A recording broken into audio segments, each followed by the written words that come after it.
हमारा है वो है वो संदेश का शीर्षक है परमेश्वर की सहनशील दया का प्रत्युत्तर देना। परमेश्वर की सहनशील दया का प्रत्युत्तर देना। ओके, जब हमने यशाया में से आज का पहला पाठ पढ़ा, उसका 1 अध्याय और 15 वचन से 20 वचन तक जब हमने पढ़ा, तो उसमें जो हमें शीर्षक आज सीखने को मिलेगा वो है परमेश्वर हमें पापों से शुद्ध करना चाहता है। परमेश्वर हमें पापों से शुद्ध करना चाहता है। और जब बाइबल के भागों को मैं जस्ट पढ़ रहा था और मनन कर रहा था, और आज हमारे बीच में पढ़ा भी गया, मैं जस्ट पढ़ना चाहता हूं आपके लिए। जब तुम मेरी ओर हाथ फैलाओ तब मैं तुमसे मुंह फेर लूंगा। तुम कितनी भी प्रार्थना क्यों ना करो तो भी मैं तुम्हारी ना सुनूंगा, क्योंकि तुम्हारे हाथ खून से भरे हैं। अपने को धोकर पवित्र करो, मेरी आंखों के सामने से अपने बुरे कामों को दूर करो। भविष्य में बुराई करना छोड़ दो, भलाई करना सीखो। यत्न से न्याय करो, उपद्रवी को सुधारो, अनाथ का न्याय चुकाओ, विधवा का मुकदमा लड़ो। यहोवा कहता है, आओ हम आपस में वाद विवाद करें।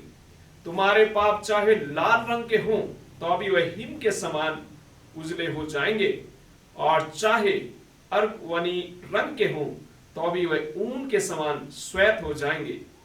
यदि तुम आज्ञाकारी होकर मेरी मानो तो इस देश के उत्तम उत्तम पदार्थ खाओगे, और यदि तुम ना मानो और बलवा करो तो तलवार से मारे जाओगे। यहोवा का यही वचन है।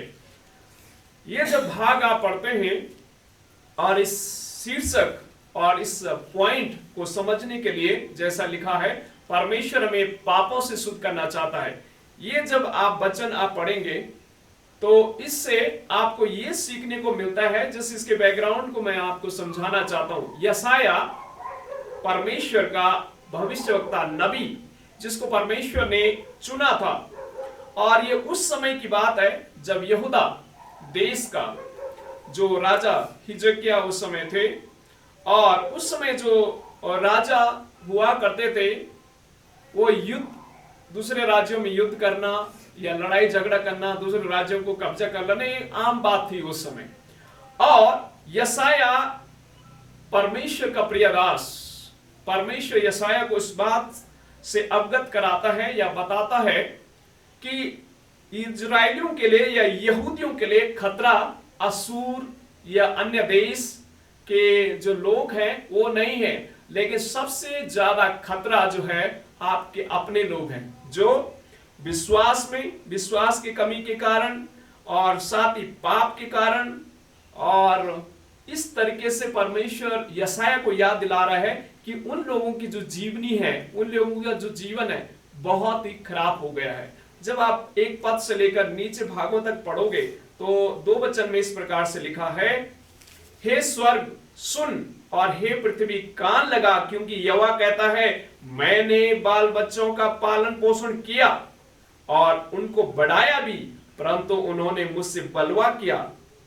बैल तो अपने मालिक को और गधा अपने स्वामी की चरनी को पहचानता है, परंतु इजराइल मुझे नहीं जानता, मेरी प्रजा विचार नहीं करती। यहां पर स्पष्ट है, परमेश्वर यशाया को इस बात को दोहरा रहा है कि जो मेरे बच्चे हैं, जो मेरे चुने हुए लोग हैं, वो क्या हो गए हैं, मुझसे दूर चले गए हैं, भटक गए हैं। और इस प्रकार से उपमा यहां पर की जा रही है, तुलना की जा रही है कि बैल तो अपने मालिक को और गधा अपने स्वामी की चरनी को पहचानता है, परंतु इजरायली मुझे नहीं जानते। आप समझ सकते हैं, परमेश्वर ने इन लोगों के बीच में इतने चमत्कार किए कि बहुत ही चमत्कार परमेश्वर इन लोगों के बीच में परमेश्वर ने किए हैं, और इन्होंने परमेश्वर के चमत्कार को बड़ी नजदीकी से देखा है। नजदीकी से उन्होंने अपने आंखों से देखा है परमेश्वर के चमत्कार। जब भूखे थे तो परमेश्वर ने स्वर्ग की रोटी उन्हें दी, जब प्यासे थे परमेश्वर ने चट्टान से उन्हें पानी पिलाया, और जब उन्हें मीट खाने का इच्छा हो रही थी परमेश्वर ने उन्हें वो चीज भी दिया।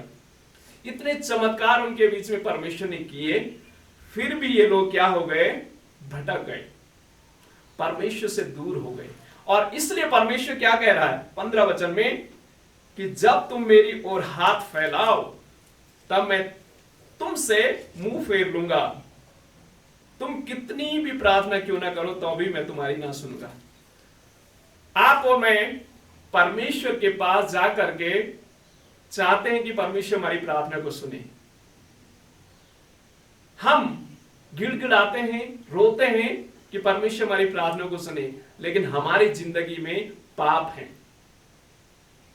अन्याय है, घृणित बात है, हमारी सोच में, हमारे व्यवहार में, हमारे कार्यों में ये चीजें हैं। और अगर हमारे जीवन में पाप है और घिनौनी बातें हैं, परमेश्वर के वचन के अनुसार नहीं चल रहे हैं, प्रभु की विधि को नहीं मान रहे हैं, परमेश्वर कह रहे मैं तुम्हारी प्रार्थना को नहीं सुनूंगा। ये आज भी आप अपने जीवन में से ले सकते हैं। आप जब प्रभु में शुरू में बढ़े, बहुत ही घनिष्ठ थे आप प्रभु के साथ, हम प्रभु के साथ बहुत नजदीकी से चलते थे, सच्चे मन के साथ उसकी आराधना करते थे, सच्चे हृदय के साथ उससे प्रार्थना करते थे। लेकिन आज क्या हो गया है?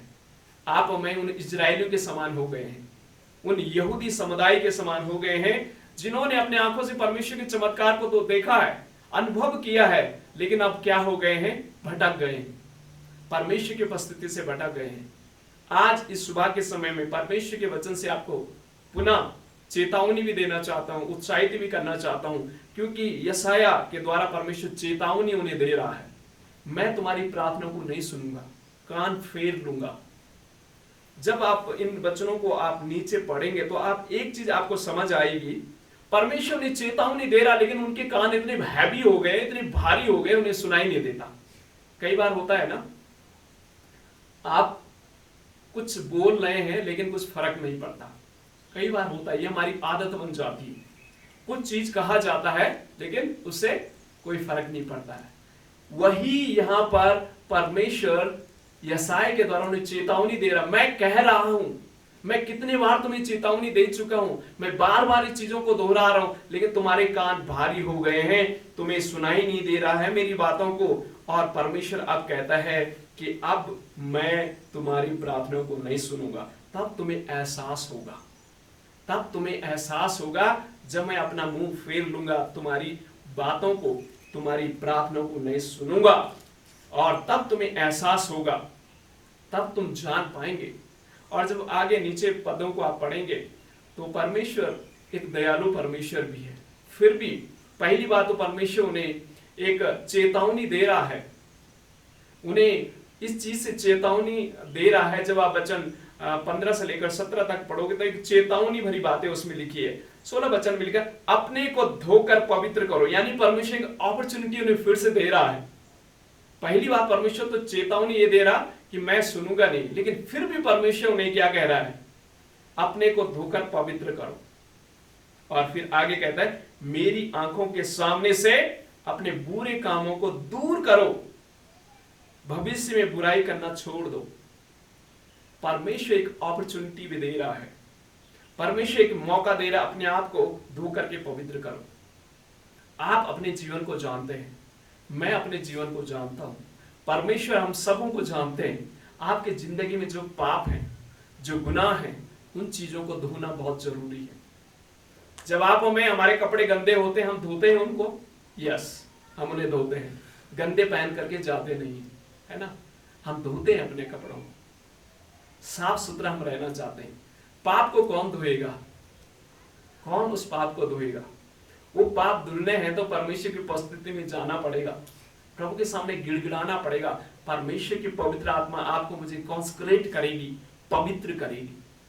मेरे प्रिय भाई और बहनों, सुबह के समय में मैं पुनः आपको चेतावनी के साथ परमेश्वर के वचन से मैं आपको याद दिलाना चाहता हूं, जैसे परमेश्वर ने यशायाह के माध्यम से यहूदियों को चेतावनी दी, इजरायलियों की चेतावनी दी, अपने आप को धो करके साफ करो। क्या है पाप आपके जीवन में? वो पाप कुछ भी हो सकता है, वो आलसपन भी एक पाप हो सकता है, ये गलत सोच भी एक पाप हो सकता है, और गलत बातें भी एक पाप हो सकता है।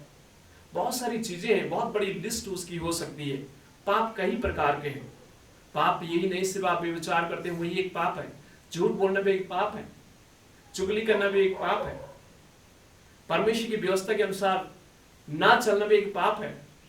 ये बहुत सारी लिस्ट पाप की हो सकती है। क्या है वो कमी आपके जीवन में जो परमेश्वर की उपस्थिति में आने के लिए आपको रोक रही है, उसको धोना बहुत जरूरी है।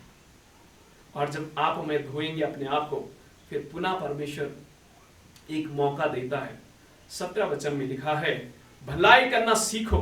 परमेश्वर क्या कहता है? भलाई करना सीखो, यत्न से न्याय करो, उपधर्मी को सुधारो, उपद्रवी को सुधारो, अनाथ का न्याय चुकाओ, विधवाओं का मुक्त लड़ो।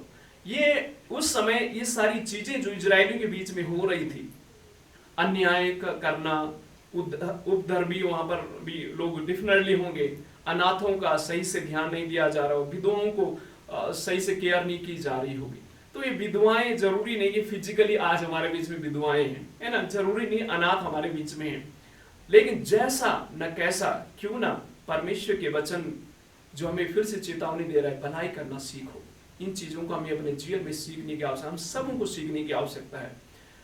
फिर आगे जब वचन आप 18 से लेकर 19 तक पढ़ोगे, यहां पर परमेश्वर एक फिर से उन्हें मौका दे रहे, अपॉर्चुनिटी दे रहा। लिखा है, यहोवा कहता है, आओ हम आपस में वाद विवाद करें। परमेश्वर उन्हें कह रहा है कि पुनः आओ, कम लेट अस सिट टुगेदर, है ना, फिर से बैठे साथ बातचीत करें। और जब आप हमें परमेश्वर की उपस्थिति में आते हैं, परमेश्वर के सामने मान लेते हैं, प्रभु मुझसे गुनाह हुआ है, प्रभु मुझसे पाप हुआ है, मान लेते हैं, अंगीकार कर लेते हैं, फिर परमेश्वर मालूम है क्या कहता है आगे? तुम्हारे पाप चाहे लाल रंग के हो तो भी वो हिम के समान उजले हो जाएंगे। आमीन। आप और मुझे परमेश्वर फिर से अपॉर्चुनिटी दे रहा अपनी उपस्थिति में आने के लिए, एक मौका परमेश्वर दे रहा कि उसकी उपस्थिति में आप हमें आए। जब उसकी उपस्थिति में आनंद की भरपूरी है। आमीन। जब आप परमेश्वर की उपस्थिति में आते हैं ना, वो परमेश्वर का आशीष आपको मिलता है। मैं इस उदाहरण को बार बार देता हूं। जब हम आग के पास बैठते हैं, उस आग की गर्माहट हमें मिलती है वहां पर। वो जब परमेश्वर की उपस्थिति में आप बैठते हैं, परमेश्वर की उपस्थिति के आशीष आप तक और मुझ तक पहुंचता है। और परमेश्वर कहता है, चाहे तुम्हारे पाप कितने भी क्यों ना हो, हिम के समान श्वेत हो जाएंगे। आमीन। परमेश्वर वो पवित्र परमेश्वर है। जब उसकी उपस्थिति में आप हमें आ जाते हैं, वो हमें शुद्ध करता है, वो पवित्र हमें करता है, वो हमारे जीवन को बदल देता है। एक व्यभिचारिणी जो प्रभु यीशु मसीह के चरणों में आई, परमेश्वर उसकी जिंदगी बदल दी। आमीन। जब आप हमें परमेश्वर की उपस्थिति में आते हैं, वो जिंदगी बदल जाती है, वो जीवन बदल जाता है। परमेश्वर आज आपका और मेरा जीवन बदलना चाहता है। आज आपका और मेरा जीवन बदलना चाहता है। परमेश्वर की उपस्थिति में आए, प्रार्थना में उसकी उपस्थिति में आए, उपवास में उसकी उपस्थिति में आए, उसके वचनों को पढ़ने में उसकी उपस्थिति में आए। जब आप आएंगे तो परमेश्वर पुनः एक मौका देता है कि वो हमारे जीवन को फिर से बचाना चाहता है, हमें पाप से शुद्ध और पवित्र करना चाहता है। और जो लास्ट अंतिम वचन में जब 20 वचन आप पढ़ेंगे, कितनी खूबसूरत बात परमेश्वर अपने दास यशायाह नबी के द्वारा इजरायलियों को कहता है, तो इस देश के उत्तम उत्तम पदार्थ खाओगे, और यदि तुम ना मानो और बलवा करो तो तलवार से मारे जाओगे।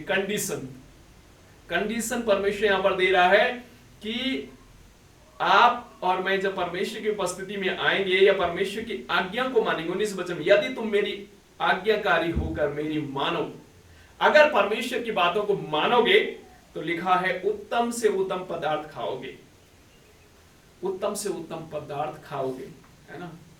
हर कोई खाना। मैं हाल में कुछ समय पहले जैसे लास्ट वीक में, तो मैं अपने कुछ रिलेटिव से मिला था, और उन लोगों ने मेरे लिए बहुत स्वादिष्ट डिश बना के लेके आई। तो अभी भी जब उसके बारे में सोचता हूं, अभी पानी आता है, मुंह में पानी आता है।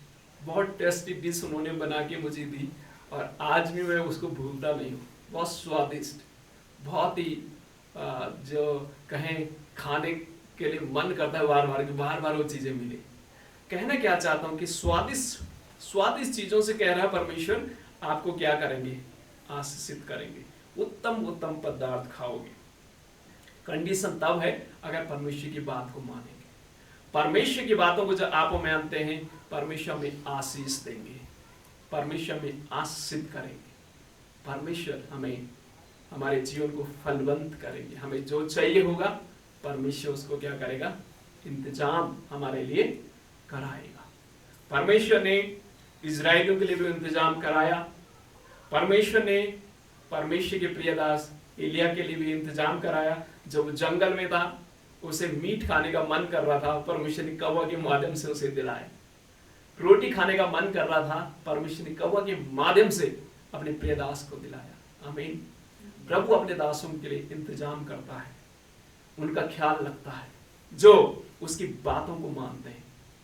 जब आप हमें परमेश्वर की बातों को मानेंगे, परमेश्वर कहता है कि तुम आशीष को प्राप्त करने पाओगे और परमेश्वर की आशीष हमें मिलने पाएंगे। जिसमें एक आपको इलिस्ट्रेशन देना चाहता हूं ताकि आपको अच्छे से इस बात को समझ आने पाएंगी। परमेश्वर हमें पापों से शुद्ध करना चाहता है, बचाना तो चाहता है, लेकिन ये आप पर डिपेंड करता है, मुझ पर डिपेंड करता है। एक बहुत ही संत थे, बहुत ही संत, बहुत ही आत्मिक व्यक्ति थे, बहुत ही प्रार्थना करने वाले व्यक्ति थे और उनकी अच्छी छवि भी थी गांव में। और क्या हुआ, एक बार बहुत बरसात हो गई और बरसात के कारण चारों तरफ गांव जो है पानी से भर गया। और जब पानी भर गया तो लोग अपने घर को छोड़ छोड़ करके ऐसी जगह जाने लगे जहां पर बरसात नहीं थी, जहां सूखा था। तो सब लोग धीरे धीरे जाने लगे। तो लोगों ने, कुछ परिवारों ने देखा ये संत तो अभी भी वहीं पर बैठा हुआ है, और कुछ लोग आए और कहा कि आप भी चलो यहाँ से, क्योंकि पानी से आप भी डूब जाओगे। उसने कहा नहीं, मैं नहीं जाऊंगा, मुझे बचाने के लिए तो परमेश्वर स्वयं आएंगे। तो गांव के लोगों ने उसे कहा और उन्होंने माना नहीं, वहीं डटे रहे, बने रहे। पानी धीरे धीरे बढ़ता चला गया और गांव के लोग वो तो चले गए, निकल गए। फिर जाकर के गवर्नमेंट के द्वारा जो एक टीम रिलीफ वर्क के लिए छोड़ी जाती है, वो टीम वहां पर पहुंची और उन्होंने कहा संत निकल आओ यहाँ से, डूब जाओगे आप, हम सब गांव के लोगों को बचाना चाहते हैं, आपको भी बचाना चाहते हैं, आइए आप। उन्होंने कहा हम नहीं आएंगे, हमें बचाने के लिए परमेश्वर स्वयं आएंगे। तो उन्होंने भरपूर कोशिश की उस संत को वहां से निकालने के लिए, लेकिन वो आया नहीं। और ये भक्ति के साथ, भक्ति भाव के साथ प्रार्थना कर रहे हैं, वो भी चले गए, रिलीफ की टीम चली गई। अब पानी बढ़ता चला गया, पानी तकरीबन पूरा उस घर में बढ़ता चला गया और धीरे धीरे व्यक्ति, सिर्फ इतना पानी भर गया, सिर्फ उसका सर दिखाई देता है और सब पानी में डूब गया सब। तो संभव लोगों ने उन्हें कहा, एक व्यक्ति है वहां पर, अच्छा भक्त व्यक्ति है, लेकिन वो कहता है कि भगवान आएंगे और ईश्वर आएंगे, वही मुझे बचाएंगे, तब तक मैं जाऊंगा नहीं। तो वहां पर हेलीकॉप्टर भेजा गया ताकि उसे निकाला जाए वहां से, लेकिन उसको भी उसने मना कर दिया। कुछ समय के बाद तो आप समझ सकते हैं क्या हुआ होगा, पानी के अंदर समा गया। पानी के अंदर जो समा गया, उसके पश्चात ये संत परमेश्वर के पास पहुंचते हैं और प्रभु कहते हैं, हे प्रभु तू क्यों नहीं आया मुझे बचाने के लिए? ये परमेश्वर कहता है, अरे मैं तो गांव के लोगों को भेजा था तुम्हें बचाने के लिए, तुमने देखा ही नहीं, मानी नहीं बात। उसने कहा, फिर वो चुप हो गया। फिर उसने फिर कहा, फिर मैंने दूसरी बार भेजा था, वो रिलीफ जो टीम थी मैंने भेजा था आपके पास, आपने फिर भी नहीं सुनी। चौथी बार वही मैं, तीसरी बार आपको हेलीकॉप्टर भेजा था आपके लिए, फिर भी आपने बात सुनी नहीं, इसलिए आप इस दुनिया को छोड़ करके मेरे पास अभी पहुंचे। ओके, कहना क्या चाहता हूं, ये इलस्ट्रेशन है, लेकिन इसके अंदर संदेश है। कई बार आप और मैं जो है ना, परमेश्वर में बचाना चाहते हैं, लेकिन हम सुनते नहीं हैं। कान क्या हो गए, भारी हो गए। अभी हाल में मैं भी हॉस्पिटल में गया था, मैंने कहा डॉक्टर मुझे ऐसा फील होता है कि मेरे कान थोड़ा सा मुझे सुनाई कम दे रहा है। तो उन्होंने सारी जो अपने इक्विपमेंट होते हैं, मेडिकल इक्विपमेंट सब इस्तेमाल किए और उन्होंने जब सारे चेकअप किया तो कहा आपके कान तो सब ठीक है। तो मुझे लगता है कई बार हमारे कान क्या होते हैं ना, हमें ऐसा लगता है भारी जैसे हमें लगते हैं खुद कान, भले ही सब ठीक होंगे लेकिन हमें लगता है, क्योंकि हम चीजें, हमारा ध्यान क्या भटक जाता है ना, चीजों में भटक जाता है, फोकस नहीं कर पाते हैं, इस वजह से हमें ऐसा लगता है। परमेश्वर हमें, आपको, मुझे मौका दे रहा है कि पापों से शुद्ध हो जाओ, परमेश्वर में बचाना चाहता है, मौका दे रहा, चेतावनी दे रहा, अपॉर्चुनिटी भी दे रहा, बता भी रहा, ऑप्शन भी बता रहा। बात मानोगे तो आशीष पाओगे, नहीं मानोगे तो लिखा है वचन 20 में, यदि तुम ना मानो और बलवा करो तो तलवार से मारे जाओगे। यहोवा का यही वचन है, यहोवा का वचन, परमेश्वर का वचन, वो सत्य वचन, उसे कोई नहीं टाल सकता। न कोई पॉलिटिकल पार्टी टाल सकती है, ना कोई टाल सकता है, न कोई इंसान टाल सकता है, कोई नहीं। उसका वचन सत्य है। और वचन में लिखा है इब्रानी के पत्र में 4:20 में क्या लिखा है, उसका जो वचन है दो धारी तलवार है, जो बोलता है उसको भी, जो सुनता है उसको भी। परमेश्वर का वचन, सत्य वचन कभी नहीं टालता है, कभी नहीं। आकाश पृथ्वी बदल जाएगी, टल जाएगी, लेकिन परमेश्वर का वचन कभी नहीं टलेगा। तो परमेश्वर एक चेतावनी दे रहा है, आपको अपॉर्चुनिटी दे रहा है। अगर नहीं मानेंगे तो नाश हो जाओगे। परमेश्वर बचाना चाहता है, 100% बचाना चाहता है। एक अपॉर्चुनिटी देता है, 2 अपॉर्चुनिटी देता है, 3 देता है, फिर भी नहीं मानते हैं तो फिर उसका कोई दोष नहीं है। तो फिर से मैं आपको यही चेतावनी भी देना चाहता हूं कि परमेश्वर के कलाम से कि आप और मैं क्या बने, परमेश्वर की बातों को मानने वाले बने, उसकी वाणी को सुने। ओके, जिसमें आगे बढ़ना चाहता हूं, जो दूसरा भाग हमने आज पढ़ा था, वो पढ़ा हमने भजन संहिता उसका 116। और जब इस वचनों को आप पढ़ेंगे तो उसमें जो एक सब पॉइंट हमें सीखने को मिलता है वो ये है, उसके उद्धार के लिए प्रभु से प्रेम करें। उसके उद्धार के लिए प्रभु से प्रेम करें। जब इन वचन को आप पढ़ते हैं, इसमें भजन संहिता 116 के एक वचन मिलेगा, मैं प्रेम रखता हूं इसलिए कि यहोवा ने मेरे गिड़गिड़ाने को सुना है, उसने जो मेरी ओर कान लगाया है, इसलिए मैं जीवन भर उसको पुकारा करूंगा। मृत्यु की रस्सियां मेरे चारों ओर थी, मैं दिलों की साकेती में पड़ा था, मुझे संकट और शोक भोगना पड़ा। तब मैंने यहोवा से प्रार्थना की, हे यहोवा, विनती सुनकर मेरे प्राण को बचा ले। यहोवा अनुग्रहकारी और धर्मी है और हमारा परमेश्वर दया करने वाला है।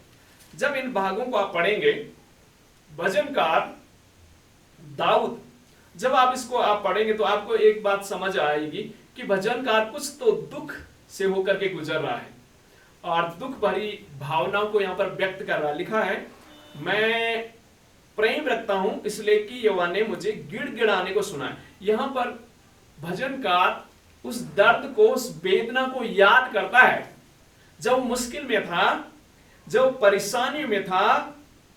और लिखा है, मृत्यु की रस्सियां मेरे चारों ओर थी। यानी भजनकार एक ऐसी वेदना से होकर के गुजर रहा है, एक ऐसे दर्द से होकर के गुजर रहा है, एक ऐसी पीड़ा से होकर के गुजर रहा है, और उस अनुभव में वो परमेश्वर को महसूस करता है कि परमेश्वर ने उसे बचाया है। और मालूम है इसको कौन लिखता है? भजनकार दाऊद। और जब भजनकार दाऊद के इतिहास को आप पढ़ते हैं तो समझ नहीं पाते हैं कि दाऊद जो था वो महान एक परमेश्वर का दास था, जिसने गोलियात को मार गिराया।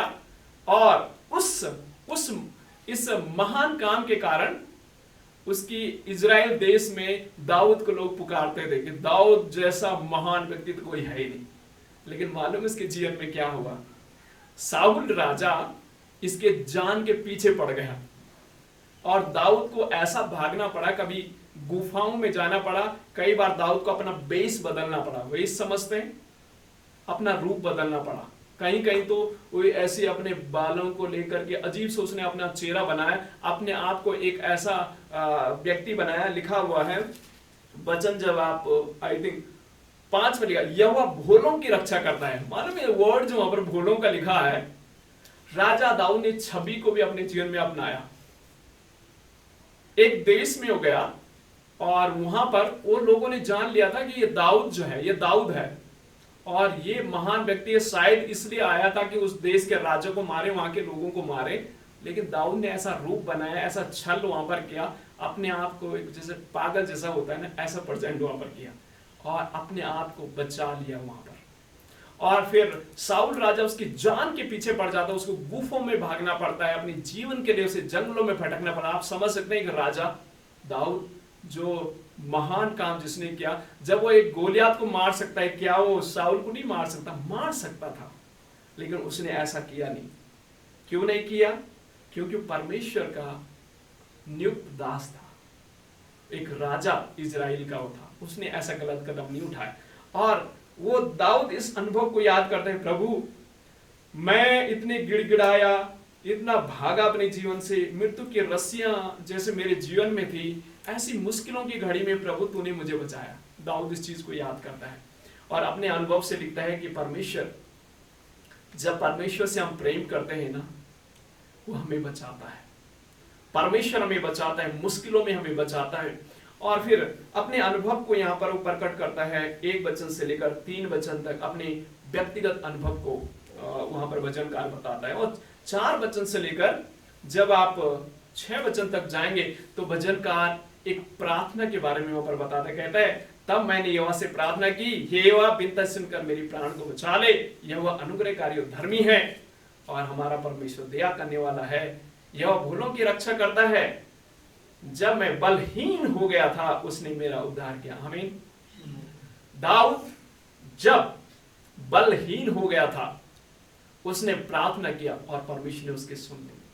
जब आप और मैं अपनी बुद्धि से, अपनी शक्ति से, अपनी परिवार की अच्छी छवि के कारण जो आपके रिसोर्सेस इस संसार में हैं, मटेरियल रिसोर्सेस जो आपके पास हैं, उनको आप लगा दीजिए, अपनी शक्ति को लगा दीजिए, अपने पैसों को लगा दीजिए, अपने शान को लगा दीजिए, अपनी शौहरत को लगा दीजिए, अच्छे नाम को, अच्छी कमाई को, सब कुछ लगा दीजिए, ये सब व्यर्थ है।